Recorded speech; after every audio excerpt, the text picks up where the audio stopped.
This episode is brought to you by Midwest Fire. For more than 20 years, Midwest Fire has been manufacturing high-quality tankers, tanker pumpers, and fire rescue vehicles in the United States and Canada. Keeping firefighters safe while enhancing their capabilities is what they do best. To learn more, visit them at midwestfire.com.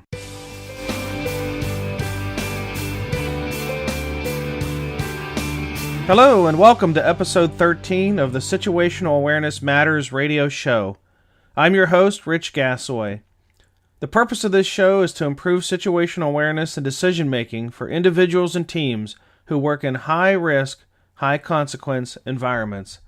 The SAMatters mission is simple: to help you see the bad things coming and time to avoid bad outcomes.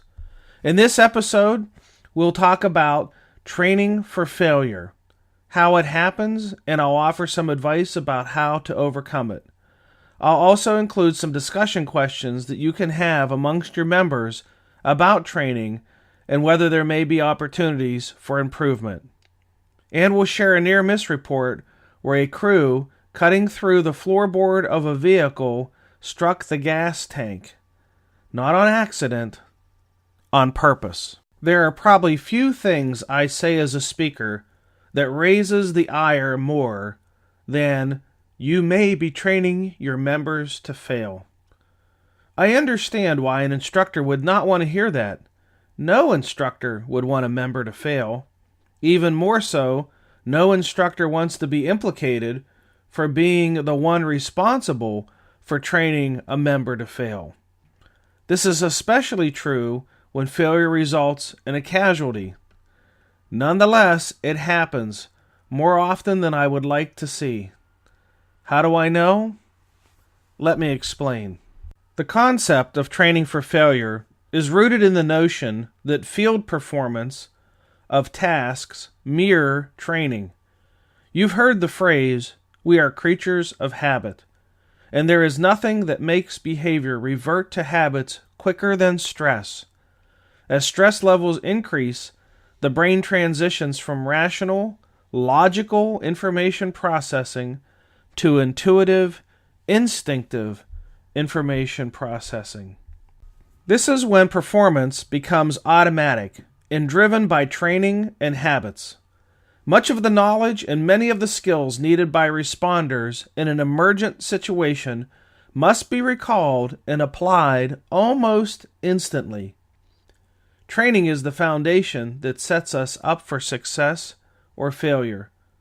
The speed and accuracy of your recall of cognitive memory and muscle memory will hold the key to your success and perhaps your survival. Types of memory. You have many types of memory, more in fact than I have time to talk about in this episode. Two memories I want to talk about, though, are cognitive memory and muscle memory. Cognitive memory is your storage and recall of information, such as names, telephone numbers, email addresses, etc. Committing cognitive information to memory through repetition improves your chances of recalling information quickly and accurately. Think of your recall of the multiplication tables you learned in elementary school as one good example. For most of us, the answer to 9 times 8 comes quickly and naturally. No conscious thought required. The second memory, important to the discussion, is muscle memory. This memory is your storage and recall of body movements. For example, how to ride a bicycle or how to brush your teeth. Similar to cognitive memory, committing muscle movements to memory through repetition improves your chances of recalling the physical movements to perform a physical task quickly and accurately. Think of your ability to play any sport with reasonable competency as an example. Practice trains your muscles on how to perform accurately when you're in the game. Very little, if any, conscious thought is required. Cognitive memory failures. There are many ways in which your cognitive memory can be an asset during high-stress, high-consequence events. This is especially true when time is compressed and you're forced to recall things quickly. In the mayhem of an emergency is not the place to be tapping your finger against the side of your head thinking, what's the third step of that 5-step process that we learned about and how to handle this situation? This is where repetition and learning becomes critical. However, if you want to improve your ability to recall cognitive lessons in an emergency situation, then learn the lesson in a simulated environment that is similar to the real environment, as real as possible. This is known as state-dependent or context-dependent learning.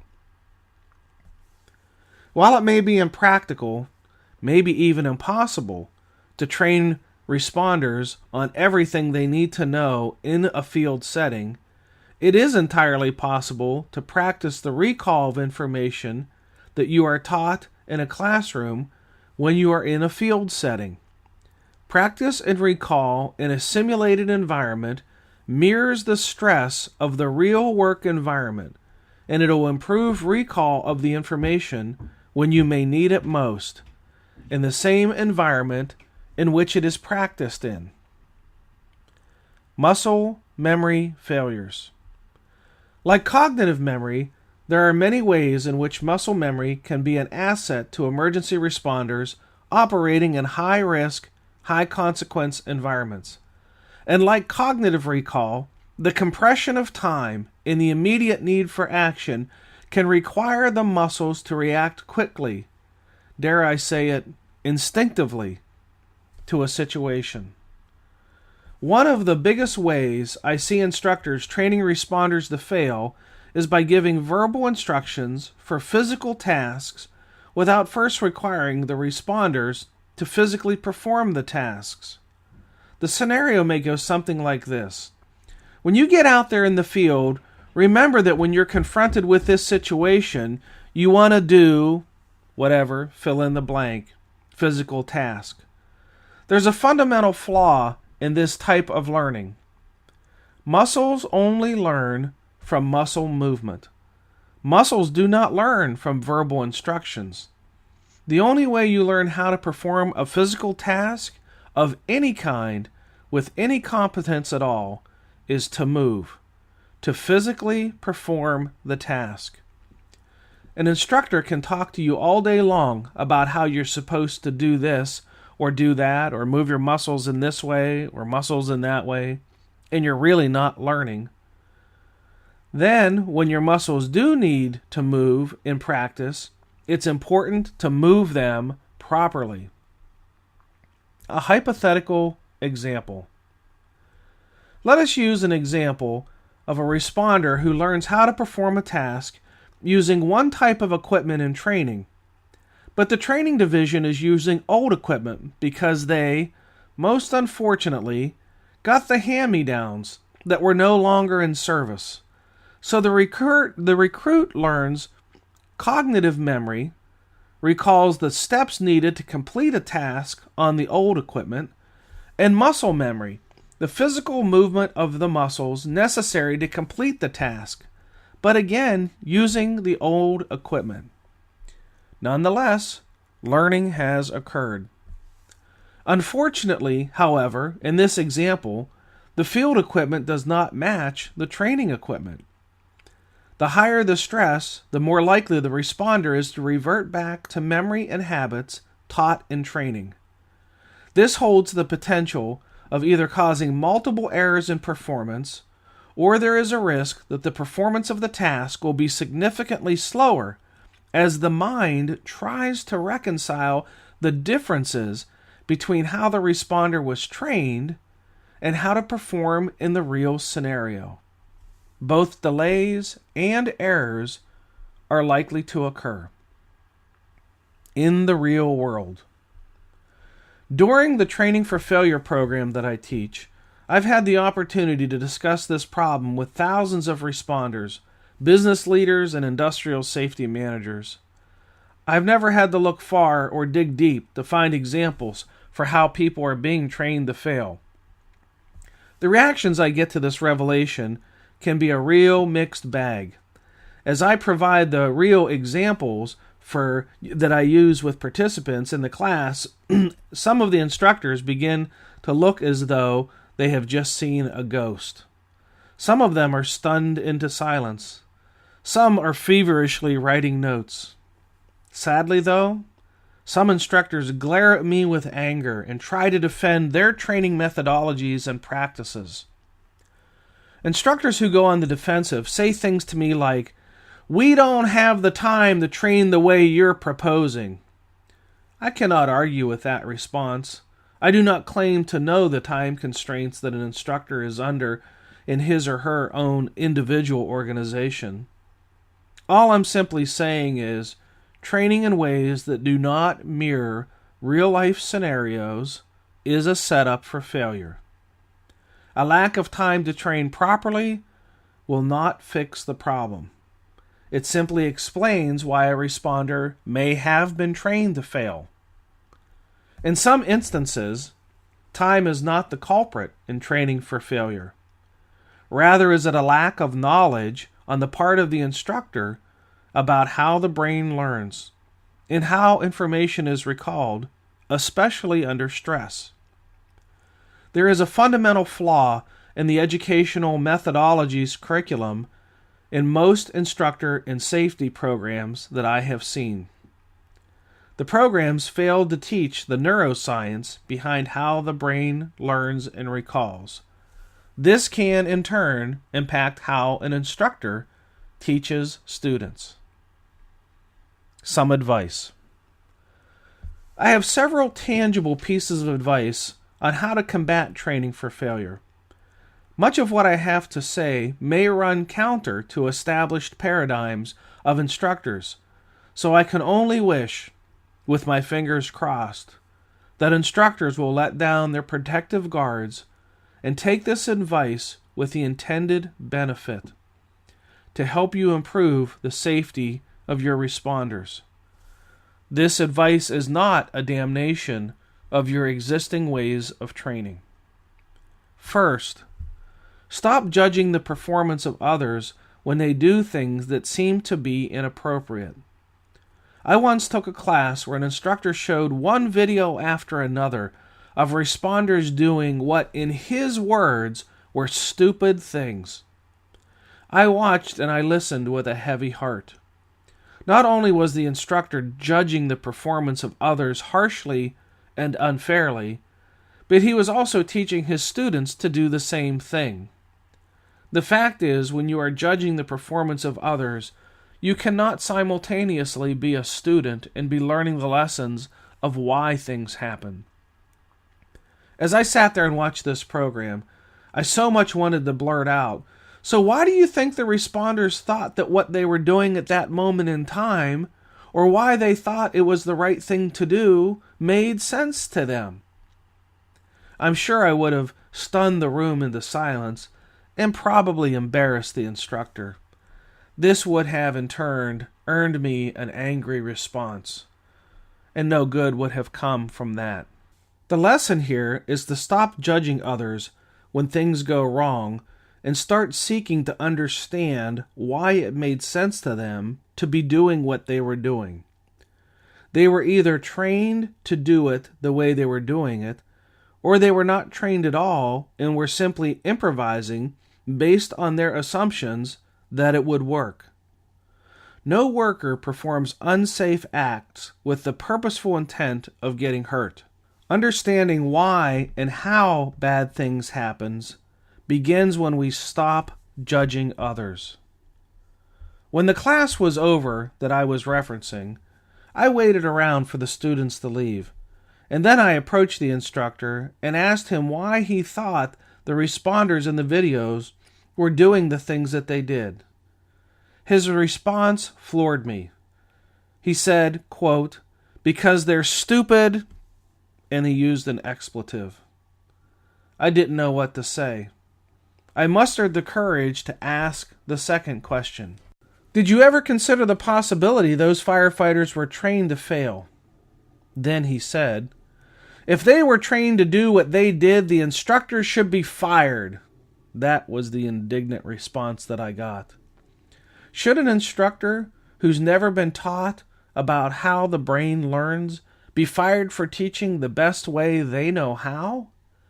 That does not seem fair to me. An instructor training responders to fail is likely only training others the same way that they've been trained.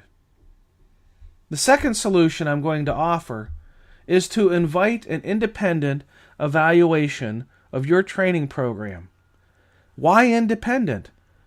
Because sometimes you're too close to the problem to see it's a problem. If you knew you were training responders to fail, you would have already changed the way you were training your responders. You wouldn't need someone to point it out to you. The key to this solution is to ensure the evaluator you select is not from your agency, and they understand how responders are trained to fail. Now, before you think that last statement was some kind of infomercial to hire me to do the evaluation for your department, it's not. There are plenty of resources available to you, and probably many of them local to you. The important thing is that you begin to see where your shortcomings are in your training program and start to fix them.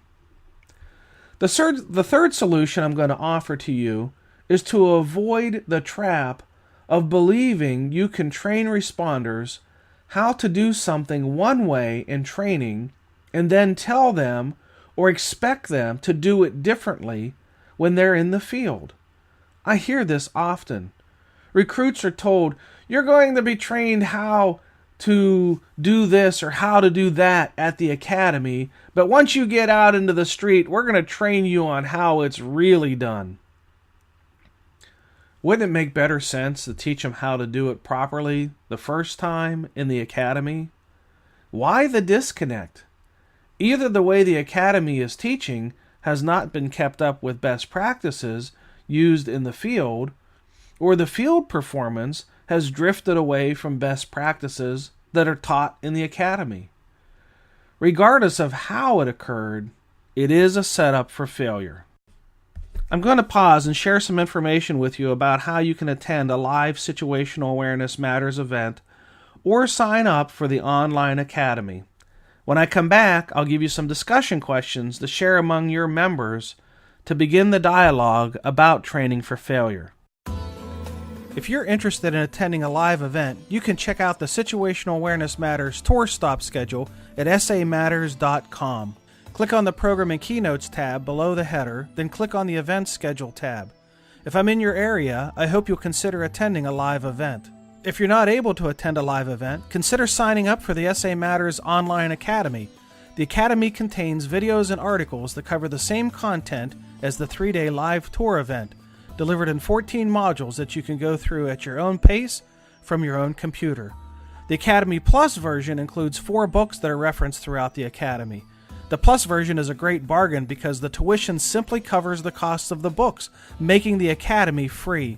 Just click on the link below the header on the SAMatters homepage titled Online Academy.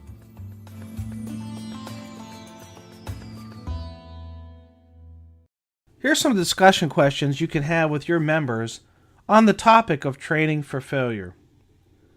Discuss some examples of how responders in your organization may have been trained to fail, and offer some tangible solutions for how to fix the problems. Locate some videos on the internet of responders doing what seems to be stupid things at emergency scenes. Instead of judging their performance, ask, why did what they were doing make sense to them at that moment in time? Seeking to understand the basis of behavior is where the real learning occurs. Finally, discuss how to evaluate your training program to ensure that your responders are being trained for success.